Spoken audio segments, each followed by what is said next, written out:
വളരെ വൾഗാരിറ്റി ആയിട്ടുള്ള കുറേ കമന്റുകൾ ഞാൻ വായിച്ചിട്ടുണ്ട്, കണ്ടിട്ടുണ്ട്. ഞാൻ അബ്രോഡൊക്കെ പോയിട്ട് വന്നതിന് ശേഷമാണ് കുറച്ചും കൂടെ എക്സ്പോസ് ചെയ്യാൻ തുടങ്ങിയത്. സോ എക്സ്പോസ് ചെയ്യുന്നതിൽ എനിക്കതൊരു വൾഗാരിറ്റി ആയിട്ട് എനിക്ക് ഫീൽ ചെയ്യുന്നില്ല. പക്ഷെ പുറമേയുള്ള നാട്ടുകാരുടെ അടയ്ക്കാൻ പറ്റൂല എന്ന് പറയുന്ന പോലെ തന്നെയാണ്. ജിൻസിയുടെ ഇൻസ്റ്റാഗ്രാമില് കമന്റ്സ് വരുന്നത് പലതും ഓഫ് ആക്കിയാണ് ഇടാറ്. അതെ, കമന്റ്സുകൾ ഇട്ട് കഴിഞ്ഞാൽ തിരിച്ച് നല്ലത് തിരിച്ച് മറുപടി ഞാൻ പറയും.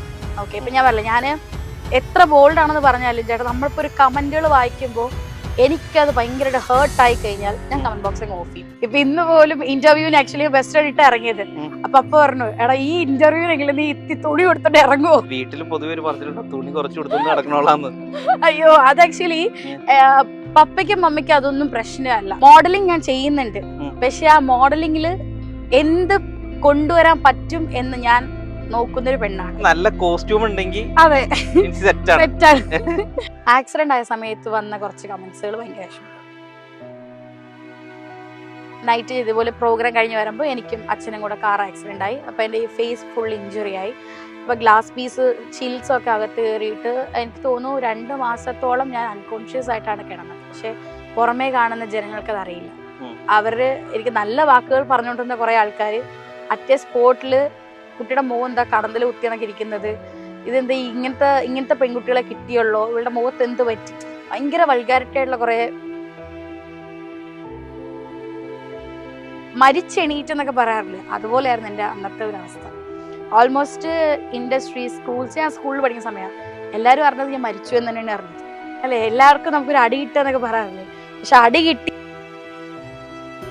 ഞാൻ ഇപ്പൊ സ്ട്രോങ് ആയി നിൽക്കുന്നത് തിരിച്ചു വരുമെന്നുള്ള കാരണം ഞാനിപ്പോ സ്നേഹിക്കുന്ന പയ്യൻ തന്നെയാണ്. അവൻ തന്നെയാണ് ഇങ്ങനെ സ്ട്രോങ് ആക്കി തിരിച്ചെന്നെ കൊണ്ടുവന്നിരിക്കുന്നത്. So I am so happy. എത്ര നാളത്തെ പ്രണയമായിരുന്നു? 8 വർഷം. 8 വർഷം. അല്ല, അമ്മ കുഞ്ഞിലോട്ടെ അടുത്തില്ലാത്തോണ്ട് ഫുൾ അപ്പം തന്നെയാണ് എൻ്റെ എല്ലാം. പിന്നെ അമ്മുമ്മ ഉണ്ടായിരുന്നു, അമ്മുമ്മ മരിച്ചുപോയി. അമ്മ ഇല്ലാത്തതിന്റെ കുറവ് അപ്പ ഇതുവരെയായിട്ട് ഞങ്ങൾക്ക് തന്നിട്ടില്ല. എനിക്കായാലും എൻ്റെ അനിയത്തിക്കായാലും തന്നിട്ടില്ല. എന്നെ ഏറ്റവും കൂടുതൽ കൊണ്ടുപോകാൻ പേടിക്കുന്ന സ്ഥലം എന്ന് വെച്ചിട്ട് പറയും സൂപ്പർ മാർക്കറ്റ് എന്ന് പറയും. ഡ്രസ്സ് അധികം പർച്ചേസ് ചെയ്യില്ല, കോസ്മെറ്റിക്സ് ഞാൻ പർച്ചേസ് ചെയ്യും, എനിക്കതൊന്നും ഇഷ്ടമല്ല. നിങ്ങളുടെ ഒരു പ്രണയം ഉണ്ടല്ലോ, അപ്പൊ ഞാൻ കണ്ടൊരു സാധനം എന്ന് വെച്ചിട്ടുണ്ടെങ്കിൽ നിങ്ങളൊരു ഹോട്ടലിൽ ചെന്നിരിക്കുന്നു. ഒരു ഹോട്ടലിൽ ചെന്നിരിക്കുമ്പോഴത്തേന് ഹോട്ടലാന്നുള്ള ഒരു തോന്നല്ലാതെ കെട്ടിപ്പിടിച്ചിട്ട് കടിക്കുന്നു. ഞങ്ങൾ എന്താന്ന് വെച്ച് കഴിഞ്ഞാൽ ഞങ്ങൾ ഭയങ്കര ക്രേസി പീപ്പിൾസ് ആണ്. ഞാൻ എന്റെ സന്തോഷങ്ങളും വിഷമങ്ങളും ഷെയർ ചെയ്യുന്ന അവനോടാണ്, അവന്റെ സന്തോഷങ്ങളും വിഷമങ്ങളും എന്നോടാണ് ഷെയർ ചെയ്യുന്നത്. ഞങ്ങളങ്ങനെ ആരെയും പേടിച്ച് അങ്ങനെ ജീവിക്കേണ്ട കാര്യം ഇല്ലല്ലോ. നിങ്ങൾ തമ്മിൽ ഒരുമിച്ച് ട്രിപ്പുകളും കാര്യങ്ങളൊക്കെ പോകാറുണ്ടോ? ഉണ്ട്. എവിടെയൊക്കെ പോയി? ട്രിപ്പും കാര്യങ്ങളൊന്നും അധികം വീഡിയോസ് ആയിട്ടൊന്നും അങ്ങനെ ഇടാറില്ല. കാരണം വെച്ചാൽ അസൂയകള് കാരണം പയ്യ പൊങ്ങി നടക്കാൻ. ഹായ്, നമസ്കാരം. ഇന്ന് എന്റെ കൂടെ ഉള്ളത് ആക്ട്രസ് ആണ്, മോഡലാണ്, നർത്തകിയാണ്, എല്ലാമായ Nincy Xavier. Welcome to the show. Thank you so much. അപ്പൊ നിൻസി 2000-ലാണല്ലേ ഈ ആക്ടിംഗ് മേഖലയിലേക്ക് വന്നത്? അല്ല, 2000-ലാണ് ഞാൻ ജനിച്ചത്. ആക്ച്വലി ജനിച്ചതാ 2000-ലാണ് ജനിച്ചത്. 9/2/2000. 2000-ല് വന്നേക്കുന്നല്ല കാണിച്ചേക്കണേ. അല്ലല്ലോ, 2000-ല് ജനിച്ചെന്നായി പറഞ്ഞത്. അങ്ങനെയാണ് പറഞ്ഞത്. അപ്പൊ എപ്പോഴാ ഈ ആക്ടിങ്ങിലേക്ക് വന്നത്? വന്നിട്ട് ഇപ്പൊ 15 years ആയി ഓൾമോസ്റ്റ്. ഞാൻ ആക്ച്വലി ഡാൻസർ ആയിരുന്നു. ഡാൻസർ വഴി ഒരുപാട് സ്റ്റേജ് ഷോസുകള് ആൾക്കാരുമായിട്ട് പരിചയപ്പെടാനൊക്കെ പറ്റിയപ്പോഴാണ് പിന്നെ അതീത് ഒന്ന് ബാക്ക് അടിച്ച് സീരിയലിലേക്ക് കയറിയത്. പിന്നെ മോഡലിംഗ് ആയി, പിന്നെ അങ്ങനെ ഇങ്ങനെ തട്ടിമുട്ടി ആൽബം കാര്യങ്ങളൊക്കെ ആയിട്ട് മുന്നോട്ട്. ഈ ഫസ്റ്റ് ചെയ്തെന്ന് പറഞ്ഞിട്ടുണ്ടെങ്കിൽ ചെറിയ ഷോർട്ട് ഫിലിംസ് ആയിരുന്നു അല്ലേ തുടങ്ങിയത്? ഓപ്പണിംഗ് അതായിരുന്നു ഫസ്റ്റ്. ആക്ച്വലി റെയിൻബോ എന്ന് പറഞ്ഞാൽ വർഷങ്ങൾക്ക് മുമ്പ് ഈ പന്തുകളൊക്കെ ഉണ്ടായിരുന്നു. റെയിൻബോ പന്തൽ ഓണ സമയത്തൊക്കെ റെയിൻബോയുടെ പന്തുകളുടെ പരസ്യമായിരുന്നു എൻ്റെ ആദ്യത്തെ പ്രൊജക്ട്. അത് എനിക്ക് നമ്മുടെ ഫ്ലവേഴ്സിലെ സതീഷ് ഏട്ടന്റെ കെയർ ഓഫിലായിരുന്നു എനിക്ക് ആ പ്രൊജക്ട് ഉണ്ടായിരുന്നത്. പിന്നെ ഞാൻ അത് ജോയിൻ ചെയ്തു. അതിനുശേഷം പിന്നെ എനിക്കൊരു സിനിമ കിട്ടി വളരെ കൊച്ചിയിൽ. എനിക്കൊന്നു എൻ്റെ 7 വയസ്സിലോ 8 വയസ്സിലോ എന്തോ കാണാൻ, 12 വയസ്സോ 13 വയസ്സിലോ എന്തോ കണ്ടാണ് ഒരു സിനിമ കിട്ടുന്നത്. അതൊരു ചെറിയ കഥാപാത്രം തന്നെയായിരുന്നു. പിന്നെ സിനിമയിലേക്ക് മൂവ് ഓൺ ചെയ്തു. പിന്നെ ഒരു ഏജ് ഒക്കെ ആയപ്പോഴത്തേക്ക് സിനിമ നൈസായിട്ട് ബാക്ക് ചെയ്തു, സീരിയലിലേക്ക് കയറി. 2016-17 ഒക്കെ ആയപ്പോഴത്തേക്ക് സീരിയൽസിലേക്ക് എന്താ ടെലിവിഷൻ സ്ക്രീനിലേക്ക് വന്നപ്പോൾ ആൾക്കാരുടെ ആ ഒരു എൻകറേജ് പിന്നെ സീരിയലിലേക്ക് ഫോക്കസ് ചെയ്തു. പിന്നെ സീരിയൽസ് ചെയ്തു. ഓൾമോസ്റ്റ് എനിക്ക് തോന്നുന്നു 15-16ഓളം സീരിയലുകൾ കഴിഞ്ഞു. അപ്പൊ അതെല്ലാം കഴിഞ്ഞിട്ടാണ് പിന്നെ അബ്രോഡ് പോയി. ഒരു 3 വർഷം ഞാൻ അബ്രോഡായിരുന്നു. പോയിട്ട് ഇപ്പൊ തിരിച്ചു വന്നിട്ട് ഒരു 1 year ആവുന്നതേ ഉള്ളൂ. ഓക്കെ. ഇപ്പൊ ഫസ്റ്റ് ചെയ്ത കഥാപാത്രങ്ങൾ ഏതൊക്കെയായിരുന്നു? ഇപ്പൊ ഷോർട്ട് ഫിലിം ചെയ്തിട്ടുണ്ട്, അതുപോലെ തന്നെ സിനിമ ചെയ്തിട്ടുണ്ട്. സിനിമകളില് ജൂനിയർ കാറ്റഗറി തന്നെയായിരുന്നു. കാരണം എനിക്ക് സിനിമയായിട്ട് വലിയ ബന്ധങ്ങൾ എനിക്ക് ഇല്ലാത്തതുകൊണ്ട് തന്നെ ഉള്ള ഒരു കുറച്ച് ബന്ധങ്ങളായിട്ട് ജൂനിയർ കാറ്റഗറി തന്നെയായിരുന്നു സിനിമകളിൽ. പിന്നെ സീരിയൽസിൽ എനിക്ക് എപ്പോഴും നെഗറ്റീവ് കഥാപാത്രം കിട്ടാറുള്ളൂ. കാരണം എല്ലാ ഡയറക്ടേഴ്സ് ആയാലും സ്ക്രിപ്റ്റ് റൈറ്റർ ആയാലും കാണുമ്പോൾ നെഗറ്റീവ് ഫേസ് ആയി കുട്ടിയുടെ മുഖം, സോ നെഗറ്റീവ് ക്യാരക്ടർ. പിന്നെ ഒരു സീരിയലിൽ നെഗറ്റീവ് ചെയ്ത് കഴിഞ്ഞാൽ ത്രൂ ഔട്ട് കിട്ടുന്ന എല്ലാം അങ്ങനെ തന്നെയായിരിക്കും. സോ അത് തന്നെയാണ് ഞാൻ ഇപ്പോഴും കൈകാര്യം ചെയ്തു പോകുന്നത്. എനിക്ക് ഒരുപാട് ഇഷ്ടമുള്ള ക്യാരക്ടറും നെഗറ്റീവ് തന്നെയാണ്. ഇപ്പൊ ഇത്രയും 15ഓളം സീരിയൽ ചെയ്തു എന്ന് പറഞ്ഞു. ഈ 15ഓളം സീരിയൽ ചെയ്തതില് ഏത് നെഗറ്റീവ് റോളാണ് ഏറ്റവും ഇഷ്ടമായത്? ഭ്രമണം എന്ന് പറയുന്നത് എന്റെ ലൈഫ് എന്നെ ചേഞ്ച് ചെയ്തെടുത്തൊരു സീരിയലാണ്. ഒരുപാട് ഇഷ്ടപ്പെട്ട് ഒരു കഥാപാത്രം ചെയ്ത സീരിയലാണ്. കാരണം ഞാൻ എന്ന് മനസ്സിലാക്കി ഞങ്ങളുടെ സ്ക്രിപ്റ്റ് റൈറ്റർ സ്വന്തം പേഴ്സണാലിറ്റി വെച്ച് സ്റ്റോറി എഴുതിയാണ് ഭ്രമണം സീരിയൽ എൻഡ് ഔട്ട് ചെയ്തത്. വളരെ ഇഷ്ടത്തോടെ ഞാൻ ചെയ്തൊരു കഥാപാത്രമാണ് ഭ്രമണത്തിൽ. ഈ സീരിയലിൽ കഥാപാത്രങ്ങളൊക്കെ ചെയ്യുമ്പോൾ എന്തൊക്കെ ഒരു പ്രിപ്പറേഷൻസ് എടുക്കാറുണ്ടോ? അങ്ങനെ പ്രിപ്പറേഷൻസ് ഒന്നും എടുക്കാറില്ല. കിട്ടുന്ന ക്യാരക്ടർ എന്തായാലും എന്നെ കൊണ്ട് പറ്റുന്നിടത്തോളം ഞാൻ ബെസ്റ്റാക്കി ചെയ്യാറുണ്ട്. ഇപ്പൊ ഈ റൈറ്റേഴ്സിന്റെ അടുത്താണെങ്കിലും ഡയറക്ടേഴ്സിന്റെ അടുത്താണെങ്കിൽ പറയൂ, ഏറ്റവും അടുപ്പമുള്ളവരോട് പറയാറുണ്ടോ സാർ എനിക്ക് വേണ്ടിയിട്ടൊരു കഥാപാത്രം അല്ലെങ്കിൽ എനിക്ക് ഇന്ന രീതിയിൽ ചെയ്യണം? ക്ലോസ് ആയിട്ടുള്ള ആൾക്കാരോട് സജസ്റ്റ് ചെയ്യും. അതല്ല എങ്കിൽ ലൈക്ക് ഞാൻ പറയും എന്താണോ നിങ്ങൾക്ക് ഫീൽ ചെയ്യുന്നത്, ലൈക്ക് മൈ സെൽഫ്, നിങ്ങൾ അത് ട്രൈ ചെയ്യാം, നിങ്ങൾക്ക് അത് എഴുതാം, ഞാൻ അത് കൈകാര്യം ചെയ്യും എന്ന് തന്നെയാണ് പറയുന്നത്. ഇപ്പൊ കറുത്തമുത്തിൽ ഞാൻ ആദ്യം ചെയ്ത സമയത്ത് കോളേജ് ടൈം ആയിരുന്നു ആദ്യം കാണിച്ചത്. പിന്നെ ടീനേജ് പ്രായത്തിന്റെ ഒരു സെക്ഷൻ പോയി. പിന്നെ കല്യാണം കഴിഞ്ഞ് കൊച്ചുള്ള ഒരു സെക്ഷൻ പോയി. സോ ഒരു സീരിയലിൽ ഇത്ര വർഷത്തോളം പോകുമ്പോഴത്തേക്ക് അത്രയും ഏജസ് കാണിക്കുന്നുണ്ട്, കഥാപാത്രങ്ങളിൽ ഡിഫറൻസ് വരുന്നുണ്ട്. അപ്പം ടീനേജ് പ്രായത്തിൽ ഉണ്ടായിരുന്ന ഒരു ഔട്ട്ഫിറ്റ് അല്ല ഏജ് ആയി കഴിഞ്ഞൊരു ബേബി ആകുമ്പോഴത്. സോ അതിന്റെ ഡിഫറൻസുകൾ ഞാൻ എടുക്കാറുണ്ട്, ചെയ്ത് മുന്നോട്ട് പോകാറുമുണ്ട്. ആ സമയത്ത് ഈ 3 രീതിയിൽ പോയിട്ടുണ്ടല്ലോ, ടീനേജ് ഉണ്ട്, ഏജ് ആയിട്ടുണ്ട്, പിന്നെ കുറച്ചുകൂടെ വലുതായിട്ട്. ആ സമയത്ത് ശരീരത്തിന് അങ്ങനെ എന്തെങ്കിലും ഒന്നുമില്ല. അങ്ങനെയുള്ള ഒരു ഇതാണെന്ന് വെച്ച് കഴിഞ്ഞാൽ ഞാൻ എല്ലാ വ്യത്യാസം എനിക്ക് ഇൻസ്റ്റാഗ്രാം ചേട്ടൻ കണ്ടിട്ടുണ്ടാവും. മോഡലിംഗ് ഞാൻ ചെയ്യുന്നുണ്ട്, പക്ഷെ ആ മോഡലിംഗിൽ എന്ത് കൊണ്ടുവരാൻ പറ്റും എന്ന് ഞാൻ നോക്കുന്നൊരു പെണ്ണാണ്. അതുപോലെ തന്നെ ഇപ്പൊ കഥാപാത്രങ്ങൾ, ഇപ്പൊ ഒരു അമ്മയുടെ ഗെറ്റപ്പ്, ഞാൻ ഇത് ഇപ്പൊ ഫ്രോക്കിലാണ് നിൽക്കുന്നത്, ഇത് മാറിയിട്ട് സാരി എടുത്തു കഴിഞ്ഞാൽ ഭയങ്കര മെച്ചൂരിറ്റി ഫീൽ ചെയ്യും, ഭയങ്കര മെച്ചൂരിറ്റി ഫീൽ ചെയ്യും. ഇതേ സാധനം ഞാൻ ഒരു ജീൻസിന്റെ ടോപ്പിൽ വന്ന് ഞാൻ ഭയങ്കര എങ്ങ് ഫീൽ ചെയ്യും. ഈ ഒരു ചേഞ്ചസ് ദൈവകൃപയാൽ എനിക്കത് ഉള്ളത് കൊണ്ട് ലൈക്ക് അങ്ങനെ മൂവ് ഓൺ ചെയ്ത് പോകുന്നു. ശരിക്കും പറഞ്ഞു കഴിഞ്ഞിട്ടുണ്ടെങ്കിൽ നല്ല കോസ്റ്റ്യൂം ഉണ്ടെങ്കിൽ അതെ സെറ്റാണ്. അത് പറയാം, എന്റെയിലുള്ളൊരു ബെറ്റർ അല്ലെങ്കിൽ എനിക്ക് നല്ലതെന്ന് തോന്നിയത് എന്റെ ഗെറ്റപ്പിലാണ്. എനിക്ക് ഓരോ ഗെറ്റപ്പും ചെയ്തിറങ്ങുമ്പോൾ I can feel myself, ഭയങ്കര ചേഞ്ചസ് ഉണ്ടല്ലോ എന്ന്. സോ അങ്ങനെ തന്നെയാണ് മുന്നോട്ട് എല്ലാ കഥാപാത്രങ്ങളും ചെയ്യുമ്പോൾ ഞാൻ ചെയ്തിട്ടുള്ളത്. ഏത് കോസ്റ്റ്യൂം ചെയ്യുമ്പോഴാണ് കൂടുതലും കംഫർട്ട് ആയിട്ട് വരുന്നത്? വെസ്റ്റേൺ. I love western. ഇപ്പൊ ഇന്ന് പോലും ഇന്റർവ്യൂവിന് ആക്ച്വലി വെസ്റ്റേൺ ഇട്ട് ഇറങ്ങിയത്. അപ്പൊ പറഞ്ഞു, എടാ ഈ ഇന്റർവ്യൂവിനെങ്കിലും നീ തുണി കൊടുത്തിട്ട് ഇറങ്ങുമോ? ആക്ച്വലി അങ്ങനെ പറഞ്ഞ അനിയത്തിയാണ് ആക്ച്വലി എനിക്ക് ഫ്രോക്ക് പോലും എടുത്ത് തന്നത്. കാരണം ഭയങ്കര കംഫർട്ടാണ് ജീൻസിൽ. കാരണം ഞാനെന്ന് പറയുന്ന വ്യക്തി എപ്പോഴും നെഗറ്റീവ് ക്യാരക്ടർ ചെയ്തത് ആൾക്കാരുടെ മുമ്പിൽ ഞാനൊരു നെഗറ്റീവ് പേഴ്സൺ ആണ്. പക്ഷെ ബേസിക്കലി ഞാൻ ഭയങ്കര ഒരു കുട്ടിത്തം, ഞാൻ ഭയങ്കര വീട് ഓറിയന്റഡ് ആണ്. ഓക്കെ, അമ്മ അച്ഛൻ ഭയങ്കര ഓറിയന്റഡ് ആണ്. അപ്പൊ അതുകൊണ്ട് തന്നെ വീടുമായിട്ട് ഭയങ്കര ഇതാളുകൊണ്ട് പുറമേ നമ്മൾ ഇങ്ങനെയാണ്, ഇത്ര ബോൾഡ് ആണ്, ഞാൻ ആറ്റിറ്റ്യൂഡ് കാണിക്കാൻ വേണ്ടി ഞാൻ പലതും ചെയ്യാറുണ്ട്. പക്ഷെ ആക്ച്വലി ഞാൻ മെന്റലി ഫിസിക്കലി ഞാൻ ഭയങ്കരമായിട്ട് പാരന്റ്സ് ഓറിയന്റഡ് പെണ്ണാണ്. അപ്പൊ അതുകൊണ്ട് തന്നെ അവരുടെ വാക്കുകളും ഞാൻ ഭയങ്കരമായിട്ട് കേൾക്കുന്നൊരാ. അപ്പം പറയടാ ഇതിനെങ്കിലും നീ പ്ലീസ് ഏത് പറഞ്ഞോടാ ആക്ച്വലി ഇതുപോലെ ഇട്ട് ഞാൻ ഇറങ്ങുന്നത്. വീട്ടിൽ പൊതുവെ പറഞ്ഞിട്ടുണ്ടോ തുണി കുറച്ച് കൊടുത്തോണ്ട് നടക്കണോളാന്ന്? അയ്യോ, അത് ആക്ച്വലി പപ്പയ്ക്കും മമ്മയ്ക്കും അതൊന്നും പ്രശ്നമല്ല. ബിക്കോസ് കുഞ്ഞിലെ തൊട്ടേ എനിക്ക് തോന്നുന്നു, ഞാൻ പറഞ്ഞില്ല, എനിക്ക് പ്രായം അറിയിച്ചോട്ട് 12 വയസ്സ് തൊട്ട് ഞാൻ സ്റ്റേജ് ഷോസ് ചെയ്യാൻ തുടങ്ങിയതാ. ഡാൻസർ ആയിരുന്നു. ഡാൻസിൽ ഭയങ്കര ഇതാണ്, ക്രൈസ് ആണ് എനിക്ക് ദൈവം നമ്പർ തന്ന എനിക്ക് ബെസ്റ്റ് കഴിവായിട്ട് എനിക്ക് ഫീൽ ചെയ്യുന്ന സംഭവമാണ്. അപ്പൊ അത് തൊട്ട് എൻ്റെ അച്ഛനാണ് എനിക്ക് എല്ലാ സപ്പോർട്ടീവ്. ഇപ്പൊ എല്ലാവർക്കും പാരന്റ്സ് എന്തുമാത്രം സപ്പോർട്ട് എന്ന് വെച്ചാൽ എനിക്കറിയത്തില്ല. ബട്ട് എൻ്റെ അച്ഛൻ എനിക്ക് ഭയങ്കര ഇതാണ്. പക്ഷെ ഞാനൊരു ഡ്രസ്സ് ഇട്ട് ഇറങ്ങി കഴിഞ്ഞാൽ അത് വൾഗർ ആണെങ്കിൽ എന്നോട് അച്ഛൻ പറയും, എടാ അത് വൾഗർ ആണ്. അപ്പൊ ഞാൻ എന്ത് ചെയ്യും, ഓക്കെ അത് നമുക്ക് വൾഗർ ആയിട്ട് പുറമെ ഫീലും ആവണം, എന്നാൽ വീട്ടുകാർക്ക് ഓക്വേർഡ് ആയിട്ട് ഫീലിംഗ് ചെയ്യരുത്. അങ്ങനെ ചെയ്തിറങ്ങുന്നതാണ് ആക്ച്വലി ഞാൻ. പിന്നെ ഷൂട്ടുകൾക്ക് പോകുമ്പോഴത്തേക്ക് ഞാൻ അതുപോലെ ഓവർ ആയിട്ടുള്ള എക്സ്പോസിങ് ഷൂട്ടുകൾ ഞാൻ ചെയ്യാറില്ല. പിന്നെ അത് ചെയ്യണമെങ്കിൽ പോലും ലൈക്ക് എനിക്കത് തോന്നണം, എന്റെ പേഴ്സണലി എനിക്ക് തോന്നിയിട്ട് ഓക്കെ എനിക്ക് ഓക്കെ ആണ് എന്ന് ഫീൽ ചെയ്യുകയാണെങ്കിൽ ഞാൻ അത് ചെയ്തിറങ്ങും, ഇല്ലെങ്കിൽ ഞാൻ അതോടെ കളഞ്ഞിട്ട് പോകും. അല്ല, ഇപ്പൊ ഈ കോസ്റ്റ്യൂമിന്റെ കാര്യം പറഞ്ഞു, വീട്ടുകാര് ഇത്രയും ബോൾഡായിട്ട് പറയാറുണ്ടെന്ന്. ഇപ്പൊ റീസെന്റ് വീട്ടിൽ നിന്ന് പറഞ്ഞൊരു കോസ്റ്റ്യൂം എന്തായിരുന്നു? അതുപോലെ കണ്ടിട്ട് അയ്യേ വൾഗറായിട്ടിരിക്കുന്നടേ എന്ന് പറഞ്ഞു? ഇല്ല, അങ്ങനെ ഒന്നും പറഞ്ഞിട്ടില്ല. കാരണം കണ്ടവർക്ക് അതെ, കാരണം എന്റെ അച്ഛനറിയാം ലൈക്ക് അവൾ എന്ത് ചെയ്തിറങ്ങിയാലും ലൈക്ക് അവൾക്ക് അത് കംഫർട്ട് ആണെങ്കിൽ പപ്പയായാലും മമ്മിയാലും എഗ്രി ചെയ്യും. സോ എനിക്ക് അങ്ങനെ ഒരു പ്രശ്നം എന്റെ വീട്ടിലൊന്നും എനിക്കില്ല. അല്ല, ഏത് പ്രായം വരെയായിരുന്നു ഇങ്ങനെ ഈ കോസ്റ്റ്യൂം ഇടുമ്പോഴത്തേനും ഇടുന്നത് വൾഗറാന്ന് പറയുന്നത്?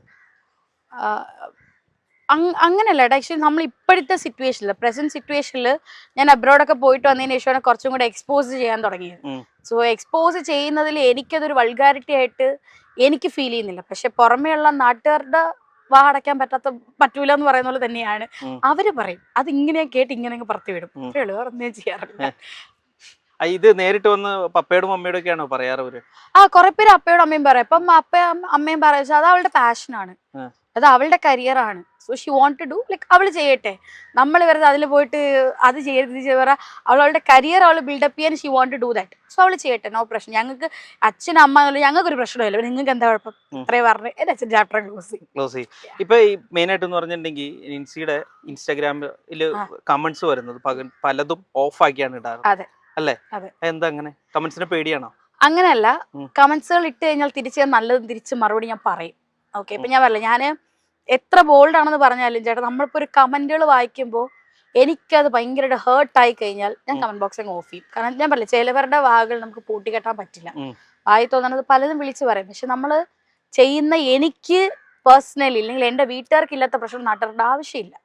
അതുകൊണ്ടാണ് ഈ മിക്ക ദിവസത്തെ കമന്റുകൾ ബോക്സുകൾ ഓഫ് ചെയ്തിരുന്നത്. കാരണം അതിനകത്ത് വരുന്ന കമന്റുകൾ വളരെ വൾഗാരിറ്റി ആയിട്ടുള്ള കുറെ കമന്റുകൾ ഞാൻ വായിച്ചിട്ടുണ്ട്, കണ്ടിട്ടുണ്ട്. അപ്പൊ അതുകൊണ്ടാണ് സത്യം പറഞ്ഞ കമന്റ് ബോക്സിൽ ഓഫ് ചെയ്തിട്ടുള്ളത്. ശരിക്കും പറഞ്ഞാൽ നിൻസിക്ക് അത്രയും ഈ കമന്റ്സ് കണ്ടിട്ട് ഏറ്റവും വിഷമം തോന്നി ഏത് കമന്റ്സ് ആയിരുന്നു? വിഷമം ആക്സിഡന്റ് ആയ സമയത്ത് വന്ന കുറച്ച് കമന്റ്സുകൾ ഭയങ്കര വിഷമം, ഭയങ്കര ഹേർട്ടായിരുന്നു. 2017-18 ഞാൻ കറുത്തമുത്ത് ഭ്രമണം കബിനി ചെയ്ത് തുടങ്ങിയ സമയത്ത് ഒരേ ഇതിൽ തന്നെ 3 സീരിയൽ എനിക്ക് റൺ ചെയ്യുന്ന സമയത്താണ് ഒരു ആക്സിഡന്റ് ആവുന്നത്. നൈറ്റ് ഇതുപോലെ പ്രോഗ്രാം കഴിഞ്ഞ് വരുമ്പോൾ എനിക്കും അച്ഛനും കൂടെ കാർ ആക്സിഡന്റ് ആയി. അപ്പോൾ എൻ്റെ ഈ ഫേസ് ഫുൾ ഇഞ്ചുറി ആയി. അപ്പോൾ ഗ്ലാസ് പീസ് ചിൽസ് ഒക്കെ അകത്ത് കയറിയിട്ട് എനിക്ക് തോന്നുന്നു 2 മാസത്തോളം ഞാൻ അൺകോൺഷ്യസ് ആയിട്ടാണ് കിടന്നത്. ആ സമയത്തും ഭ്രമണം സീരിയല് എൻ്റെ റോള് കൊണ്ട് പെൻഡിങ് വെച്ചിരിക്കുക. അടുത്ത സീൻ കാണിക്കണമെങ്കിൽ ഞാൻ അവിടെ വേണം. അപ്പം ഞാൻ ഹെൽത്ത് ഒട്ടും ഓക്കെ അല്ലാഞ്ഞിട്ടും ഞാൻ ആ മുറിവുകൾ ഹൈഡ് ചെയ്ത് മേക്കപ്പ് ചെയ്ത് ഞാൻ സ്ക്രീനിൽ പോയി നിന്നപ്പോഴും ഡയറക്ടേഴ്സിനും മറ്റുള്ളവർക്കൊക്കെ അറിയാം ലൈക്ക് അവൾ ആക്സിഡന്റ് കഴിഞ്ഞ് വന്നിരിക്കുന്നത്. പക്ഷെ പുറമേ കാണുന്ന ജനങ്ങൾക്ക് അത് അറിയില്ല. അവര് എനിക്ക് നല്ല വാക്കുകൾ പറഞ്ഞുകൊണ്ടിരുന്ന കുറെ ആൾക്കാർ അറ്റേ സ്പോട്ടിൽ കുട്ടിയുടെ മുഖം എന്താ കടന്തൽ കുത്തിയണക്ക് ഇരിക്കുന്നത്, ഇതെന്താ ഇങ്ങനത്തെ പെൺകുട്ടികളെ കിട്ടിയുള്ളൂ, ഇവളുടെ മുഖത്ത് എന്ത് പറ്റി, ഭയങ്കര വൾഗാരിറ്റി ആയിട്ടുള്ള കുറെ മെസ്സേജുകൾ കമന്റ് ബോക്സിൽ ഞാൻ കണ്ടു. യൂട്യൂബ് ചാനൽസിലാണ് കണ്ടത്. അങ്ങനെ കാണുമ്പോൾ എനിക്കത് പേഴ്സണലി ഭയങ്കര ഹേർട്ടായി. കാരണം അവർക്കറിയില്ല തലേ ദിവസം നന്നായിരുന്നു, പിറ്റേ ദിവസത്തെ സീൻ കാണിക്കുമ്പോൾ എൻ്റെ മുഖം ഇങ്ങനെയാണ്. അപ്പം അതിൻ്റെ ഇടയ്ക്കുണ്ടായിരുന്ന എന്തെന്ന് നാട്ടുകാർക്കും അറിയില്ല. അതെന്നെ ഭയങ്കരമായിട്ട് ഹേർട്ടായി. കാരണം ഞാനൊരു സമയത്ത് കത്തി നിൽക്കുന്ന സമയമായിരുന്നു. അപ്പോൾ അത് വേറെ ഡയറക്ടേഴ്സിനെ മീറ്റ് ചെയ്യാൻ പോയ സമയത്തും ഡയറക്ടേഴ്സുകളിലും പറയുന്ന പറച്ചിലുകൾ ഭയങ്കരമായിട്ട് എന്നെ ഹേർട്ടാക്കിയിട്ടുണ്ട്. എന്താ പറഞ്ഞവര്? അല്ല, ഇത്രയും ഫേസിൽ ഇഞ്ചുറീസ് ഒക്കെ വെച്ചിട്ട് ഞങ്ങൾക്ക് അത് കൺട്രോൾ ചെയ്യാൻ പറ്റില്ല, ഈ കുട്ടിയുടെ മുഖം എന്താ ഇങ്ങനെ ഇരിക്കുന്നത്. ഞങ്ങൾക്ക് റിജക്ഷൻ എനിക്ക് ഒരുപാട് വന്നിട്ടുണ്ട്. അപ്പം ആ റിജക്ഷൻ ആയിരുന്നു എൻ്റെ സത്യം പറഞ്ഞാൽ എൻ്റെ തിരിച്ചുവരവ്. എൻ്റെ തിരിച്ചുവരവ് അങ്ങനെയാണെന്ന് വെച്ചാൽ എവിടെ പോയാലും എനിക്ക് റിജക്ഷൻ മാത്രമേ വന്നിട്ടുണ്ടായിരുന്നുള്ളൂ. അത് ഭയങ്കരമായിട്ട് എന്നെ അത് ഹേർട്ടാക്കി. കാരണം വെച്ചാൽ ഞാൻ അത്രയും സ്ട്രോങ് ആയി നിന്ന് ഞാനായിരുന്നു. ഓൾമോസ്റ്റ് 2-3 മന്ത് ഞാൻ ഹേർട്ടായപ്പോഴത്തേക്ക് ഞാൻ സ്വന്തമായിട്ട് വീട്ടിനകത്ത് 2 വർഷത്തോളം വീട്ടിനകത്തിരുന്ന് ഫേസിന് എടുക്കാനുള്ള ട്രീറ്റ്മെൻറ്റ് ഫുൾ എടുത്ത് ക്ലിയർ ചെയ്തിട്ടാണ് ആക്ച്വലി ഞാൻ വീണ്ടും റീജോയിൻ ചെയ്തത്. ആ റീജോയിൻ എൻ്റെ ലൈഫിൽ ഭയങ്കര പ്രഷ്യസ് മൊമെൻ്റ് ആണ്.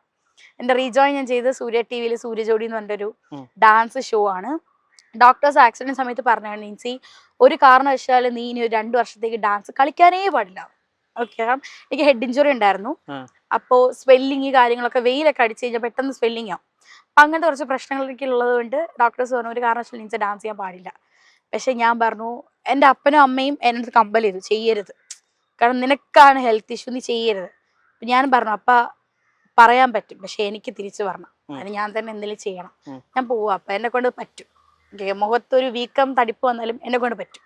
ഞാൻ അന്ന് സ്ട്രോങ് ആയി നിന്നതുകൊണ്ടാണ് ഇപ്പോഴും ഞാൻ സ്ട്രോങ് ആയി നിൽക്കുന്നത്. ഈ അന്ന് ഏതൊക്കെ രീതിയിലായി റിജക്ട് ചെയ്തെന്ന് പറഞ്ഞ കാസ്റ്റിംഗിൽ ഇടുമ്പോൾ നമ്മൾ എവിടെ പോലും ഒരു ഓഡിഷൻ മീറ്റിംഗ് ഒക്കെ ഉണ്ടാവും അല്ലെ. ഓഡിഷന് പോകുമ്പോഴത്തേക്ക് ഈ പറഞ്ഞ ഡയറക്ടേഴ്സ് നമുക്ക് പറയുന്ന കുറേ റിജക്ഷൻസ് ഉണ്ടാവും. ഹൈറ്റ് കുറവാണ്, ബോഡി ഭയങ്കര ബൾക്കിയാണ്, അതിൻ്റെ കൂടെ ഫേസും കാണാൻ ഭയങ്കര ഇതാണ്, അതുകൊണ്ട് ഇതൊന്നും എനിക്ക് പറ്റില്ലടോ എന്ന് പറഞ്ഞ് വേണം. ഇതിന് മുമ്പ് വരെ കത്തി നിന്ന് ഞാൻ പെട്ടെന്ന് റിജക്ഷൻസ് അടിക്കുമ്പോൾ ഭയങ്കരമായിട്ട് അത് ഫീൽ ആയിട്ടുണ്ട്. പിന്നെ കമൻറ്റ് ബോക്സ്, അത് പറയേണ്ട കാര്യമില്ലല്ലോ. പ്രത്യേകിച്ച് ഒരു കുറച്ച് ഭാഗം കാണിച്ചാൽ പോലും ആൾക്കാർ പറയുന്നത് 100 ഡയലോഗുകളാണ്. അതുകൊണ്ട് തന്നെ ഞാൻ കമൻറ്റ് ബോക്സ് എല്ലാം ഓഫ് ചെയ്തിടുന്നത്. സത്യം പറയാ കാര്യം. ഈ മുഖത്ത് നോക്കി പറഞ്ഞായിരുന്നു റിൻസിയുടെ? അല്ല, പേഴ്സണലി അവര് ലൈക്ക് അവരുടെ ഇടയിൽ സംസാരം വന്നിട്ട് അതിലുണ്ടായിരുന്ന ഒരാളാണ് എന്നോട് പറയുന്നത്, എടാ ഇങ്ങനെയാണ് സംഭവം. അപ്പൊ എന്നെ ഭയങ്കര ഹേർട്ട് ചെയ്തു. അപ്പൊ ഞാൻ പറഞ്ഞു, അങ്ങനെയാണ് ചേട്ടാ, ഞാൻ ഇനി തൊട്ട് ഞാൻ ഈ പ്രോജക്റ്റിൽ ചെയ്യുന്നില്ല, ആ പുള്ളിക്കാരന്റെ വർക്ക് ഞാൻ ഇനി ചെയ്യില്ല എന്ന് പറഞ്ഞാണ് ഞാൻ അവിടെ നിന്ന് ഇറങ്ങുന്നത്. എന്നിട്ട് ഈ പറഞ്ഞ ആള് തിരിച്ചു വിളിച്ചോ ഏതെങ്കിലും വർക്കിന് ഈ കംബാക്ക് ആയതിനു? അല്ല, ആക്ച്വലി ഞാൻ പറഞ്ഞില്ലേ, അൺകോൺഷ്യസ് ആയിരുന്നതിന് ശേഷം എന്റെ 2018 മുമ്പുള്ളതൊന്നും എനിക്ക് ഓർമ്മയില്ല സത്യം പറഞ്ഞാൽ. 2018 ഇപ്പൊ ആക്സിഡന്റ് 2018-19 ആ സമയത്ത് എന്റെ മുമ്പിലുള്ള കുറച്ച് മൊമെന്റ്സുകൾ എനിക്ക് ഓർമ്മയിലുണ്ട്. ഈ പറഞ്ഞ ഞാൻ പറയാം, എന്നെ റിജക്ഷൻ ചെയ്ത വ്യക്തിനെ പോലും എനിക്ക് കറക്റ്റ് ആയിട്ട് ഓർമ്മയില്ല. അപ്പൊ ആളെന്നെ തിരിച്ച് വിളിച്ചിട്ടുണ്ടോ ഇല്ലെന്ന് പോലും എനിക്ക് അറിയില്ല. അപ്പൊ ഈ ഓർമ്മകളുടെ പ്രശ്നം എനിക്കതിപ്പം ഞാൻ അനുഭവിച്ചു വന്നു. കാരണം വെച്ചാൽ കഴിഞ്ഞുപോയ കുറെ കഥകൾ എനിക്ക് അറിയില്ല. എന്റെ മെമ്മറീസിലുള്ള ഞാൻ റീകളക്ട് ചെയ്യുമ്പോൾ I can get it, otherwise അറിയില്ല. അതെ, നല്ലൊരു അതിന് മരിച്ചെണീറ്റ് എന്നൊക്കെ പറയാറില്ലേ, അതുപോലെയായിരുന്നു എൻ്റെ അന്നത്തെ ഒരു അവസ്ഥ. ഓൾമോസ്റ്റ് ഇൻഡസ്ട്രി, സ്കൂൾസ്, ഞാൻ സ്കൂളിൽ പഠിക്കുന്ന സമയമാണ് എല്ലാവരും അറിഞ്ഞത് ഞാൻ മരിച്ചു എന്ന് തന്നെയാണ് അറിഞ്ഞത്, ഞാൻ മരണപ്പെട്ടു എന്ന് തന്നെയാണ് അറിഞ്ഞത്. പക്ഷെ എന്തോ ദൈവം തമ്പുരാൻ പുനർജന്മം തന്നതുപോലെയാണ് ഞാൻ ഇപ്പം ഇവിടെ നിൽക്കുന്നത്. കാരണം അത്ര ആക്സിഡന്റ്, ഡീപ്പ് ആക്സിഡന്റ് ആയിരുന്നു. ആക്സിഡന്റ് ആവുന്നത് 1 മണിക്ക് എന്തോ കണ്ടാണ്. ബോഡി ബ്ലീഡിങ്ങോട് കൂടി കിടന്നത് 6 മണിക്കാണ്. 6 മണി വരെ ഞാൻ ബ്ലീഡിങ്ങോട് കൂടി റോട്ടിൽ തന്നെ ആയിരുന്നു. അപ്പോൾ ബ്ലീഡിങ് ഒരുപാട് പോയപ്പോഴത്തേക്ക് ശരീരത്ത് ബ്ലഡ് ഇല്ലാതെ കോൺഷ്യസ് ആയി പോയതാണ് ഞാൻ. അങ്ങനെയാണ് പിന്നെ വീട്ടിൽ വന്നു. വീട്ടിലല്ല, ഹോസ്പിറ്റലിലേക്ക് നേരെ മധുര ഹോസ്പിറ്റലിൽ കൊണ്ടുപോയി. അവിടെ കൊണ്ടുപോയി അവർ ഇതൊന്ന് ക്ലീനിങ് പോലും ചെയ്യാതെ ഒരു സ്റ്റിച്ച് ഇടുക ചെയ്തത്. ക്ലീനിങ് പോലും ചെയ്യാതെ, ഇവൻ ഗ്ലാസ് പീസസ് പോലും അവർ എടുത്തിട്ടില്ല കംപ്ലീറ്റ്. കുറച്ച് ഫേസിൽ കാണുന്ന ഗ്ലാസ് പീസ് മാത്രമേ എടുത്തുള്ളൂ. എടുത്തതിന് ശേഷം അവർ അതിൻ്റെ മണ്ടേ കൂടെ തന്നെ ഒരു സ്റ്റിച്ച് ചെയ്യുന്നുണ്ടായിരുന്നു. അവർ സ്റ്റിച്ച് ചെയ്തിട്ടാണ് നേരെ എന്നെ മെഡിക്കൽ കോളേജിലേക്ക് വിടുന്നത്. അപ്പം മെഡിക്കൽ കോളേജിലേക്ക് വിട്ടപ്പോഴത്തേക്ക് പിന്നെ അമ്മ നേഴ്സാണ് ആക്ച്വലി, പുള്ളിക്കാരിയാണ് പറഞ്ഞില്ല മോളെ കാണണം, മോളുടെ ഫേസ് അത് അഴിക്കെന്ന് പറഞ്ഞപ്പോൾ പറഞ്ഞു ഇല്ല, അത് മോൾക്ക് ഒട്ടും പറ്റില്ല എന്ന് പറഞ്ഞു. പിന്നെ മെഡിക്കൽ കോളേജിൽ കൊണ്ടുപോയി ഡോക്ടേഴ്സിനെ കാണിച്ചു. പിന്നെ അവിടെ നിന്ന് എനിക്ക് കിട്ടിയ പുനർജന്മമാണ് സത്യം പറയാം ഇപ്പം ഞാൻ ഇവിടെ നിൽക്കുന്നതിൻ്റെ മെയിൻ റീസൺ. അല്ലേ, എല്ലാവർക്കും നമുക്കൊരു അടി കിട്ടുക എന്നൊക്കെ പറയാറില്ലേ, പക്ഷെ അടി കിട്ടി തിരിച്ച് നമ്മൾ ചിലപ്പോൾ എണീറ്റ് വരൂല സത്യം പറഞ്ഞ. കാരണം ഏറ്റവും കുഴപ്പം എന്നെപ്പോലുള്ള നിറയെ പേരുണ്ട്, എല്ലാവരും മുഖം വെച്ചാണ് ജീവിക്കുന്നത്. അല്ല, എത്ര കലാകാരിയാണെന്ന് പറഞ്ഞാലും മുഖമില്ലെങ്കിൽ പിന്നെ അതിനൊന്നും ഇല്ല. അപ്പൊ ഞാൻ ഭയങ്കരമായിട്ട് എൻ്റെ ലൈഫിലെ ടേണിംഗ് പോയിന്റ് എന്ന് പറഞ്ഞാൽ അത് തന്നെയാണ് ഈ മുഖം. എൻ്റെ അടുത്ത് ഞാൻ പറയില്ല, ഇപ്പം എൻ്റെ പ്രോഗ്രാം കഴിഞ്ഞ് വണ്ടിക്കകത്ത് ഉറങ്ങിക്കിടന്ന് ഞാൻ പിന്നെ എനിക്ക് ബോധം വരുന്ന 2 മാസത്തിന് ശേഷം. അതുവരെ ഞാൻ അൺകോൺഷ്യസ് ആണ്, എനിക്കറിയില്ല എന്താ നടന്നത്, എങ്ങനെയായിരുന്നു ഒന്നും എനിക്കറിയില്ല. എനിക്കൊരു ബോധം പോലും ഇല്ലായിരുന്നു. എന്നെ കാണാൻ നിറയെ ജനങ്ങൾ വന്നു എന്ന് പറഞ്ഞു. ഞാൻ ആ സമയത്ത് ഭ്രമണം ചെയ്യുന്നു, കറുത്തമുത്ത് ചെയ്യുന്നു, കബിന് ചെയ്യുന്നു. ആർട്ടിസ്റ്റുകൾ എല്ലാവരും ഹോസ്പിറ്റലിൽ വന്നു, ഡയറക്ടേഴ്സ് വന്നു, പേഴ്സണലി ഒരുപാട് ഹെൽപ്പ് ചെയ്തു ഇവരെല്ലാവരും. അപ്പം ഒരുപാട് നടന്നു ഇതിൻ്റെ ഇടയ്ക്കുള്ള മൊമെന്റ്സുകളൊക്കെ. പക്ഷെ ഇതെല്ലാം ഞാൻ അറിയുന്നത് 2 മാസത്തിന് ശേഷം. കണ്ണാടി ഞാൻ പോയി നോക്കുമ്പോഴാണ് എൻ്റെ ഫേസിൽ ഇങ്ങനെ ഒരു പ്രശ്നം ഉണ്ടെന്ന് പോലും ഞാൻ അറിയുന്നത്. അതുവരെ എൻ്റെ വീട്ടിൽ എന്നെ കണ്ണാടി കാണിച്ചിട്ടില്ല. കാണിക്കാൻ ഞാൻ എനിക്ക് കണ്ണാടി കാണണം കുറേ കിടന്ന് കരഞ്ഞു. പക്ഷെ അവർ കാണിച്ച് തന്നിട്ടേ ഇല്ല എനിക്ക്. എനിക്ക് ബോധം വന്നതിന് ശേഷമാണ് കണ്ണാടി കാണുന്നത്. അപ്പം ഞാൻ ചിന്തിച്ചു, ഞാൻ ഉറങ്ങിക്കിടന്നല്ലേ ഒരു ദിവസം കൊണ്ട് ആ സമയത്ത് എനിക്ക് ഒരു ദിവസമാണ്, ഞാൻ 2 മാസം കഴിഞ്ഞിട്ട് എനിക്ക് ബോധം വരുന്നത്. അപ്പോഴും ഞാൻ ഇന്നലെ കിടന്നുറങ്ങി ഞാൻ ഇന്നെന്ത് പറ്റി, എനിക്ക് ഇതായിരുന്നു എൻ്റെ അവസ്ഥ. അപ്പോൾ അതിൽ നിന്ന് എന്നെ സ്ട്രോങ് ആക്കിയതാണ് ഞാൻ സ്നേഹിക്കുന്ന ഒരു പയ്യൻ. പുള്ളിക്കാരൻ തന്നെയാണ് എന്നെ സ്ട്രോങ് ആക്കിയത്. നിന്നെക്കൊണ്ട് പറ്റും, തിരിച്ചു വരാൻ പറ്റും എന്ന് പറഞ്ഞ് എന്നെ സ്ട്രോങ് ആക്കി ഇപ്പം ഇതുവരെ കൊണ്ടെത്തിച്ചേക്കുന്നത്. വീട്ടുകാരും പറഞ്ഞു, ലൈക്ക് ഞാൻ പറഞ്ഞു അപ്പം മോഹം വെച്ചിട്ടാണ് ജീവിക്കുന്നത്, ഇനി എന്നെ കൊണ്ട് ഒന്നിനും പറ്റൂല. ലൈക്ക് പേഴ്സണലി സൂസൈഡ് കാര്യങ്ങളൊക്കെയും ചെയ്യാൻ പോയ വ്യക്തിയാണ്. കാരണം നമ്മുടെ ജീവിതം ഇതാണ്. പെട്ടെന്ന് റിജക്ഷൻസും കമന്റുകളൊക്കെ ഇങ്ങനെ നമ്മൾ വായിക്കുമ്പോഴത്തേക്ക് പേഴ്സണലി ഭയങ്കരമായിട്ട് ഹേർട്ടായി ഇരുന്ന ദിവസങ്ങളുണ്ട് എനിക്ക്. അപ്പം അതിൻ്റെ എല്ലാം തിരിച്ചടിയായിരുന്നു എൻ്റെ റീബാക്ക്. ഡിപ്രഷൻ സ്റ്റേജിലേക്ക് പോയിരുന്നോ? ഉണ്ട്, ഞാൻ അങ്ങനെ പോയിട്ടുണ്ടായിരുന്നു. ആക്സിഡൻറ്റ് സമയം കഴിഞ്ഞപ്പോഴത്തേക്ക് ഈ പറഞ്ഞ പോലെ കമൻറ്റുകൾ കാര്യങ്ങളൊക്കെ വന്നപ്പോഴത്തേക്ക് ഞാൻ ഒരുപാട് ഡിപ്രഷനിലേക്ക് പോയതാണ്. പോയി ഫിസിക്കലി ആയാലും മെന്റലി ആയാലും ഇനി എന്നെ കൊണ്ട് ഒന്നിനും കൊള്ളൂല എന്നുള്ളൊരു പോയിന്റ് ഞാൻ എത്തിയതാണ്. സ്വന്തം മനസ്സുകൊണ്ട് ഞാൻ എത്തിയതാണ്. അപ്പോഴും അമ്മയും പപ്പയും എന്നെ സപ്പോർട്ട് ചെയ്യുന്നുണ്ട്. പക്ഷേ എന്നാലും അവർക്ക് എത്രത്തോളം കാരണം വെച്ച് കഴിഞ്ഞാൽ എൻ്റെ പപ്പയ്ക്കും അമ്മയ്ക്ക് എന്നെ ഒരു ആക്ട്രസ് ആയി കാണണമെന്ന് ഭയങ്കര ആഗ്രഹമുള്ളവരാണ്. ഞാൻ ആക്ച്വലി പഠിച്ചത് BSc നഴ്സിംഗ് ആണ്, GNM നഴ്സിംഗ് ആണ്. നഴ്സിംഗ് പോലെ ഞാൻ പാതി പെൻഡിങ് ഇട്ടിട്ട് ഞാൻ ഇപ്പോഴും ആർട്ടിസ്റ്റ് ആയിരുന്നത്. എനിക്ക് നല്ലൊരു കരിയർ വേണം, അതിനെൻ്റെ മോള് പോയി കഷ്ടപ്പെടട്ടെ, അവൾ ഹാപ്പി ആയിട്ടിരിക്കട്ടെ, ഇത്രയേ ഉള്ളൂ. പക്ഷെ അതിലും ഞാൻ ഇപ്പം സ്ട്രോങ് ആയി നിൽക്കുന്നത് തിരിച്ചു വരുമെന്നുള്ള കാരണം ഞാനിപ്പോൾ സ്നേഹിക്കുന്ന പയ്യൻ തന്നെയാണ്. അവനെ തന്നെയാണ് ഇങ്ങനെ സ്ട്രോങ് ആക്കി തിരിച്ചെന്നെ കൊണ്ടുവന്നിരിക്കുന്നത്. So I M so happy. എത്ര നാളത്തെ പ്രണയമായിരുന്നു? 8 വർഷം. 8 വർഷം. ഏത് ക്ലാസ് തൊട്ട് തുടങ്ങിയത്? 2018. സ്കൂൾ കാലഘട്ടം. +1 തുടങ്ങിയതാ.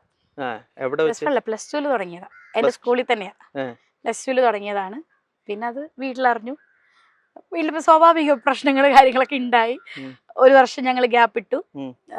ഫോൺ കാര്യങ്ങളൊന്നും സംസാരിക്കാനൊന്നും പറ്റിയില്ല. പിന്നെ 2ാമത്തെ വർഷമായപ്പോഴത്തേക്ക് അവൻ വീട്ടിൽ വന്ന് ചോദിച്ചു. അപ്പോൾ വീട്ടിൽ പറഞ്ഞു ഒരു ഏജ് ആവട്ടെ അപ്പം നോക്കാമെന്ന് പറഞ്ഞു. 2024 ഏപ്രിൽ 7-ാം തീയതി എൻ്റെ എൻഗേജ്മെന്റ് കഴിഞ്ഞു. 2025 ഏപ്രിൽ 7 ആകുമ്പോഴത്തേക്ക് വീണ്ടും 1 വർഷം തികയുന്നു. എൻഗേജ്മെന്റ് കഴിഞ്ഞിട്ട് അമ്മ വരുമ്പോഴത്തേക്ക് കല്യാണം നടത്താനുള്ളൊരു ഓപ്ഷനിൽ നിൽക്കും. അമ്മ പുറത്താണോ? അമ്മ പുറത്ത്. എനിക്ക് 5 വയസ്സുള്ളപ്പോൾ അമ്മ പോയതാ. ഇതുപോലെ വർഷങ്ങളിൽ ലീവ് കിട്ടുമ്പോൾ വന്നിട്ട് പോകുന്നതാണ്. അപ്പൊ അമ്മയും കൂടെ ഇവിടെ ഇല്ലാത്തതുകൊണ്ട് ഭയങ്കരമായിട്ട് ഒറ്റപ്പെട്ടു പോയില്ലേ? അതെ. അല്ല, അമ്മ കുഞ്ഞിലോട്ടെ അടുത്തില്ലാത്തതുകൊണ്ട് ഫുൾ അപ്പം തന്നെയാണ് എൻ്റെ എല്ലാം. പിന്നെ അമ്മുമ്മ ഉണ്ടായിരുന്നു, അമ്മുമ്മ മരിച്ചുപോയി. അമ്മ ഇല്ലാത്തതിൻ്റെ കുറവ് അപ്പം ഇതുവരെയായിട്ട് ഞങ്ങൾക്ക് തന്നിട്ടില്ല. എനിക്കായാലും എൻ്റെ അനിയത്തിക്കായാലും തന്നിട്ടില്ല. അപ്പം അതുകൊണ്ട് തന്നെ വലിയ ഇതൊന്നുമില്ല, കുഴപ്പമില്ല, ഓക്കെ പോകുന്നു. പിന്നെ ഏറ്റവും വലിയ ഗുണം എന്താണെന്നറിയോ? അമ്മ ഇല്ലാത്തതുകൊണ്ട് പാചകം ചെയ്യാൻ പഠിച്ചു. അതൊരു സത്യമായ കാര്യം കേട്ടോ. പാചകം ചെയ്യാൻ, വീട് ക്ലീൻ ചെയ്യാൻ, വീട്ടിലെ പലവ്യഞ്ജനങ്ങൾ വാങ്ങിക്കാൻ, പാത്രങ്ങൾ എനിക്കിതൊക്കെ ഭയങ്കര ഇഷ്ടമാണ്. കാരണം ഞാൻ സ്നേഹിക്കുന്ന പയ്യന് അവൻ്റെ അടുത്ത് ചോദിച്ചാൽ അവൻ പറയും എന്നെ ഏറ്റവും കൂടുതൽ കൊണ്ടുപോകാൻ പേടിക്കുന്ന സ്ഥലം എന്ന് വെച്ചാൽ ഞാൻ പറയും സൂപ്പർ മാർക്കറ്റാന്ന് പറയും. സീരിയസ്. കാരണം ഞാൻ ഡ്രസ്സ് അധികം പർച്ചേസ് ചെയ്യില്ല, കോസ്മെറ്റിക്സ് ഞാൻ പർച്ചേസ് ചെയ്യും, എനിക്കതൊന്നും ഇഷ്ടമല്ല. പർച്ചേസ് ചെയ്യും, എൻ്റെ തീരെ ആണെങ്കിൽ മാത്രമേ പോയി മേടിക്കത്തുള്ളൂ. പക്ഷെ അതേ സാധനം എന്നെ സൂപ്പർ മാർക്കറ്റിൽ കൊണ്ടുവിട്ട് കഴിഞ്ഞാൽ വീട്ടിലുണ്ടെങ്കിൽ പോലും ഞാൻ പറക്കിക്കൊണ്ട് വരും. അതുകൊണ്ട് ഏറ്റവും കൂടുതൽ പറയുന്നതാ നിന്നെയും കൊണ്ട് എനിക്ക് സൂപ്പർ മാർക്കറ്റിൽ പോകാനേ പറ്റത്തില്ല. ആക്ച്വലി അമ്മ ഇല്ലാത്തതുകൊണ്ടായിരിക്കണം. വീട്ടിലെ കാര്യങ്ങൾ, അടുക്കള സാധനങ്ങൾ, ഇതൊക്കെ ആകുമ്പോഴത്തേക്ക് ഞാൻ ഭയങ്കര അതിൽ ഇൻവോൾവ് ആണ്. അപ്പോൾ അവൻ ആക്ച്വലി ഇപ്പോഴും പേടിയാണ്, നിന്നെ കൊണ്ട് ഞാൻ സൂപ്പർ മാർക്കറ്റിൽ പോത്തേ ഇല്ല. എങ്ങനെ പോലും 10 രൂപ ഞാൻ പൊട്ടിക്കും സൂപ്പർ മാർക്കറ്റിൽ മാത്രം. അത് 1 മാസത്തേക്കാണോ? 1 മാസത്തേക്ക് മേടിക്കുമ്പോൾ നമ്മളെല്ലാം ഒരു ട്രോളി ഞാൻ കൊണ്ടുപോകും, പറക്കിയിടും, നോക്കുപോലില്ല, പറക്കിയിടും. അപ്പൊ അവൻ പറയും ഇനി ഞാൻ കൊണ്ടുപോലിട്ട്. പിന്നെ പപ്പയും പറയും, പപ്പ ആക്ച്വലി എപ്പോഴും 50 രൂപയുടെ മലക്കറി മേടിക്കത്തുള്ളൂ. ഞാൻ പറയാം അപ്പ 50 രൂപ മലക്കറി തികയൂല, അപ്പൊ നമുക്ക് രാമേന്ദ്രൻ പോകും. വണ്ടി എടുക്കണം, ഞാൻ ഒറ്റ പോക്ക് പോയിട്ട് 10 രൂപയ്ക്ക് എങ്ങനെ പോലും എന്ത് ചപ്പും ചോറണേ ഫുള്ള് എടുത്തോണ്ട്. അപ്പൊ അപ്പയും പറയും എന്തിനു പറയും, നിന്നെയൊക്കെ ഇങ്ങനെ വളർത്തിയില്ലേ, എന്നെ പറയണം. അതിലൊക്കെ ഭയങ്കര ഹാപ്പിയാണ് ഞാൻ. ഈ പറയുന്ന നിങ്ങളുടെ പ്രണയം 8 കൊല്ലത്തോളമായി തുടങ്ങി, ഈ 1 വർഷം ആയി എൻഗേജ്മെന്റ് കഴിഞ്ഞിരിക്കുന്നു. ഇപ്പൊ നിങ്ങളുടെ റീൽസിലാണെങ്കിലും ഒരുപാട് കളി, ചിരി, തമാശകളുണ്ട്. ഇപ്പൊ നിങ്ങളുടെ കുട്ടികളിൽ മാറിയിട്ടില്ല എന്നാണ് പറയുന്നത്. അതെങ്ങനെയാ ഒരു നിങ്ങളുടെ പ്രണയം നിമിഷങ്ങളും കാര്യങ്ങളൊക്കെ? എനിക്ക് അതെങ്ങനെയാ പറയേണ്ടത്, കുറച്ചുകൂടെ ക്ലിയർ ആക്കി തരാമോ? ഇപ്പൊ നിങ്ങളുടെ ഒരു പ്രണയം ഉണ്ടല്ലോ. ഇപ്പൊ ഞാൻ കണ്ടൊരു സാധനം എന്ന് വെച്ച് കഴിഞ്ഞിട്ടുണ്ടെങ്കിൽ നിങ്ങളൊരു ഹോട്ടലിൽ ചെന്നിരിക്കുന്നു. ഒരു ഹോട്ടലിൽ ചെന്നിരിക്കുമ്പോഴത്തേന് ഹോട്ടലാന്നുള്ള ഒരു തോന്നല്ലാതെ കെട്ടിപ്പിടിച്ചിട്ട് കടിക്കുന്നു. ആക്ച്വലി അത് പരിസരം മറന്നാണ് നിങ്ങൾ ഓരോ കാര്യങ്ങൾ ചെയ്യാറ്. അതെ, അത്രയൊന്നും അല്ല കേട്ടോ. അതിന്റെ അകത്ത് കാണിക്കുന്നുണ്ട്. അത് ഞങ്ങൾ എന്താന്ന് വെച്ച് കഴിഞ്ഞാൽ ഞങ്ങൾ ഭയങ്കര ക്രേസി പീപ്പിൾസ് ആണ്. ഞാൻ എന്റെ സന്തോഷങ്ങളും വിഷമങ്ങളും ഷെയർ ചെയ്യുന്ന അവനോടാണ്, അവന്റെ സന്തോഷങ്ങളും വിഷമങ്ങളും എന്നോടാണ് ഷെയർ ചെയ്യുന്നത്. ഞങ്ങളങ്ങനെ ആരെയും പേടിച്ച് അങ്ങനെ ജീവിക്കേണ്ട കാര്യം ഇല്ലല്ലോ. അപ്പൊ കാരണം 8 വർഷമായി, വീട്ടുകാർക്കറിയാം, നാട്ടുകാർക്കറിയാം, പിന്നെ ഞാൻ എന്തിനാ പേടിക്കണം? പിന്നെ ഞാൻ അതൊക്കെ കാണും. ഞങ്ങൾ ആക്ച്വലി ഞാൻ ദുബായിൽ നിന്ന് വന്ന് 2ാമത്തെ ഡേയിലെ വീഡിയോ ആണ് ആക്ച്വലി അത്. അപ്പോൾ ലോങ് ഗ്യാപ്പിന് ശേഷമാണ് ആക്ച്വലി ഞങ്ങൾ മീറ്റ് ചെയ്യുന്നത്. അപ്പൊ അന്നത്തെ ദിവസം ഞങ്ങള് ആ ഹോട്ടലിൽ ഇരുന്നപ്പോഴത്തേക്ക് ഒരു റിംഗ് ടൂൺ ലൈക്ക് ഒരു പാട്ട് ഭയങ്കര ഇഷ്ടപ്പെട്ടു. അപ്പൊ ഇവന് ഭയങ്കര ഇഷ്ടമാണ്, എന്നെ ഇങ്ങനെ ഉപദ്രവിക്കാൻ ഭയങ്കര ഇഷ്ടമാണ്. അതിന്റെ ഒരു വീഡിയോ ആണ് ആക്ച്വലി അത്. ഞാൻ എന്റെ അനിയത്തി ചുമ്മാ ഒരു സ്നാപ്പിൽ എടുത്തതാ. ഞാനാണ് അതിനെ എഡിറ്റ് ചെയ്ത് പാട്ടൊക്കെ കയറ്റി സെറ്റ് ചെയ്ത് ഇട്ടത്. ആക്ച്വലി ഭയങ്കര കുട്ടിത്വമാണ് ഞങ്ങൾക്ക് രണ്ടുപേർക്കും. കുട്ടികളി മാറിയിട്ടില്ലാന്ന് പറയാറുണ്ടോ? കുറെ പേര് പറയാറുണ്ട്, അത് അപ്പനും അമ്മയും പറയാറുണ്ട്. പ്രായം 25 ഇപ്പോഴെങ്കിലും പാലൂപ്പിൽ നിർത്തുമോ ഇതാ ചോദിക്കുന്നത്. ഇപ്പൊ നിങ്ങൾ തമ്മിൽ ഒരുമിച്ച് ട്രിപ്പുകളും കാര്യങ്ങളൊക്കെ പോകാറുണ്ടോ? ആ ഉണ്ട്. ഉണ്ട്. എവിടെയൊക്കെ പോയി? ഞങ്ങള് ഇപ്പൊ ലാസ്റ്റ് പോയത് മൂന്നാറാണ് ലാസ്റ്റ് പോയത്. കാരണം ഞാൻ ട്രിപ്പും കാര്യങ്ങളൊന്നും അധികം വീഡിയോസ് ആയിട്ടൊന്നും അങ്ങനെ ഇടാറില്ല. കാരണം വെച്ച് കഴിഞ്ഞാൽ അസൂയകള് കാരണം വയ്യ പൊങ്ങി നടക്കാൻ തലവേദന കേസ്. അവിടെ ഞാനിപ്പം എവിടെ പോയാലും അങ്ങനെ വീഡിയോസ് കാര്യങ്ങളൊന്നും എടുത്തിടാറില്ല. എന്നാലും ഞങ്ങൾ ട്രിപ്പുകൾ പോവാറുണ്ട്. എറണാകുളം ഒക്കെ ഞങ്ങൾ വിസിറ്റ് ചെയ്യാറുണ്ട്. വണ്ടർല ട്രിപ്പുകൾ ലൈക്ക് അങ്ങനത്തെ ഒക്കെ ആംബിയൻസുകൾ ഞാൻ പിടിക്കാറുള്ളൂ. പിന്നെ ഇപ്പൊ ഞങ്ങൾ ഫൈനലി ഞാൻ ഒരു സ്ഥലം ഇങ്ങനെ പറഞ്ഞിട്ടുണ്ട് എന്നെ കൊണ്ടുപോകണം. അപ്പം അവൻ പറഞ്ഞു ഓക്കെ, അവനും ജോലി ചെയ്യാണ്, ലീവ് കിട്ടുമ്പോൾ വിളിക്കാൻ പോകും. എന്താ ചെയ്യുന്നത്? HDFC ബാങ്കിൽ വർക്ക് ചെയ്യാണ്, ട്രിവാൻഡ്രത്ത് ശാസ്തമംഗലത്ത്. പുള്ളിക്കാരനും ജോബ് ഓറിയന്റഡ് ആയിട്ട് നിൽക്കുന്നു. ഞാനും പിന്നെ ഈ സീരിയൽ എനിക്കും ഗ്യാപ്പ് കിട്ടണമല്ലോ, അവരുടെ എന്തെങ്കിലും രസം കിട്ടുകയാണെങ്കിൽ പോവാന്നുള്ള ഓപ്ഷനിൽ നിൽക്കുന്നു. എന്തായിരുന്നു ഏറ്റവും കൂടുതൽ വലിയ ആഗ്രഹം? എന്താ ഡ്രീം ആണോ അതോ ആഗ്രഹമാണോ? രണ്ടും, ആഗ്രഹവും ഡ്രീമും. അമ്മ അച്ഛനെ ഒരുമിപ്പിക്കണം. കാരണം അമ്മ നമ്മൾ 5 വയസ്സുള്ളപ്പോൾ പുറത്തു പോയതാണ്. Still she's in their. എനിക്ക് 25 വയസ്സായി, എൻ്റെ അനിയത്തിക്ക് 20 വയസ്സായി. എന്നിട്ടും എൻ്റെ അമ്മ ഇപ്പോഴും പുറത്ത് ഞങ്ങളെ വളർത്താനും ഞങ്ങൾക്ക് നല്ല നിലയിൽ എത്തിക്കാനുമാണ് ആക്ച്വലി പുള്ളിക്കാരി പുറത്തു പോയിരിക്കുന്നത്. അപ്പോൾ കഷ്ടപ്പാട് തന്നെയാണല്ലോ ജോലിക്ക് വന്നത്. അമ്മയും അച്ഛനെ ഇനിയെങ്കിലും ഇവരവിടെ ഇങ്ങ് കൊണ്ടുവരണം. ഇവിടെ എവിടെയെങ്കിലും ഒരു ക്ലിനിക്ക് എന്തെങ്കിലും ഇട്ട് കൊടുക്കണം. പിന്നെ എൻ്റെ പേരിൽ നല്ലൊരു സ്വന്തം ഒരു വീട് വേണം. ഒന്നുമില്ല, അതാണ് ഏറ്റവും വലിയ ആഗ്രഹം. കാരണം എനിക്ക് പാരൻസ് ഭയങ്കര ലൈക്ക് അച്ഛന് പ്രായം 50 അമ്മയ്ക്ക് 48 എന്നൊക്കെ കഴിയാറ്. അപ്പം ഇപ്പോഴും അവർ രണ്ടായിട്ടാണ് ജീവിക്കുന്നത്. അപ്പം അവർക്ക് ആഗ്രഹം കാണില്ലേ പലയിടത്തും ഒരുമിച്ച് പോകണമെന്നും ഒരുമിച്ച് ആഹാരം ഒരുമിച്ച് നിന്ന് കഴിക്കണം, ട്രിപ്പുകൾ പോകണമെന്നും. ഇതൊക്കെ അവരുടെ ഉള്ളിലെ ആഗ്രഹങ്ങളാണ്. പക്ഷെ അതവർക്ക് സാധീകരമാക്കാൻ പറ്റുന്നില്ല. അപ്പം അത് എന്നിലൂടെ എനിക്കത് എങ്ങനെയെങ്കിലും സാധീകരമാക്കി കൊടുക്കണം. എപ്പോഴെങ്കിലും അമ്മ പറഞ്ഞിട്ടുണ്ടോ നിങ്ങളൊന്ന് റെഡി ആയിട്ട് വേണം എനിക്ക് അങ്ങോട്ട് വരാനായിട്ടെന്ന്? എപ്പോഴും പറയാറുണ്ട്, എപ്പോഴും പറയാറുണ്ട്. അപ്പൊ ഞാനും പറഞ്ഞു ദൈവം നമ്പരെ എല്ലാം പെട്ടെന്ന് കൂട്ടിയിട്ട് തരത്തില്ലല്ലോ, വെയിറ്റ് ചെയ്യാ നമുക്ക് എന്തെങ്കിലും ഒപ്പിക്കാം, ഞാൻ ചെയ്തു തരും. ഇതന്നെയാ പറയുന്നത് എപ്പോഴും. അമ്മയ്ക്ക് ഭയങ്കര ആഗ്രഹമുണ്ട് പിള്ളേരുടെ കൂടെ. കാരണം എനിക്ക് 5 വയസ്സുള്ളപ്പോഴും ഇപ്പൊ അമ്മ രണ്ടാമത് വന്നിട്ട് പോയപ്പോഴും അവളുടെ പ്രസവ സമയത്തും അനീത്തിയുടെ കൺസീവ് സമയത്തും ആ സമയത്തൊക്കെ വന്നിട്ട് പോയി. പിന്നെ ഇപ്പൊ അമ്മ റീസെന്റ് വന്നത് അമ്മയുടെ അമ്മയ്ക്ക് അസുഖമൊക്കെ ആയപ്പോഴാണ് ഇപ്പൊ റീസെന്റ് വന്നിട്ടൊക്കെ പോയത്. പക്ഷെ എന്നാലും അമ്മയ്ക്ക് കുടുംബത്തിന്റെ കൂടെ ടൈം സ്പെൻഡ് ചെയ്ത് പിള്ളേരുടെ കൂടെ ജീവിച്ച് മുന്നോട്ട് പോകാൻ എൻ്റെ അമ്മയ്ക്ക് പറ്റിയിട്ടില്ല. അപ്പൊ അത് എനിക്ക് എങ്ങനെയും സാധീനമാക്കണമെന്ന് ഭയങ്കര ആഗ്രഹമുണ്ട്. ഇപ്പൊ വീട്ടിലാണെങ്കിലും മൂത്തയാള് ഇൻസിയാണ്. അപ്പൊ 2 ആൾക്കാരുണ്ടല്ലോ, അവർക്ക് ഒരാളേ ഉള്ളൂ, അനീത്തി മാത്രമേ ഉള്ളൂ. അപ്പൊ അവർക്കാണെങ്കിലും നിൻസി എന്ന് പറഞ്ഞിട്ടുണ്ടെങ്കിൽ അമ്മയുടെ സ്ഥാനം കൊടുക്കുന്നുണ്ട്. അമ്മ തന്നെയാണ് അവൾക്ക്, അമ്മ തന്നെയാണ്. ആ ഒരു കെയറിങ് എങ്ങനെയാണ് അനീത്തിനെ? അമ്മ ഇല്ലാത്ത കുറവ് ഞാൻ അവൾക്ക് വരുത്തി കൊടുത്തിട്ടില്ല. ഒരമ്മ ചെയ്യേണ്ട എല്ലാം ഞാൻ അവൾക്ക് ചെയ്തു കൊടുക്കാറുണ്ട്. അവളുടെ ആവശ്യങ്ങൾ ഞാൻ അംഗീകരിച്ചു കൊടുക്കാറുണ്ട്. ഒരടി അടിച്ചാൽ പോലും ഒരമ്മ അടിക്കുന്ന പോലെ അവൾ ഫീൽ ചെയ്തിട്ടുണ്ട്. അവളിപ്പോഴും അവളുടെ സ്വന്തം അമ്മേനെ മുഖത്തേക്ക് അമ്മ എന്നുള്ള വിളിക്കില്ല. അവളിപ്പോഴും അവള് ചേച്ചീന്ന് ഈ നിമിഷം വരെ വെച്ചിട്ടേ ഇല്ല. ആ ഒരു വിളി ഞാൻ കുറെ ദിവസം കേൾക്കാൻ ചേച്ചിന്റെ വിളിയടി അവള് വിളിക്കാറേ ഇല്ല. അവള് ഡീ പോടി വാടി ഇതൊക്കെ വിളിക്കാറുള്ളൂ.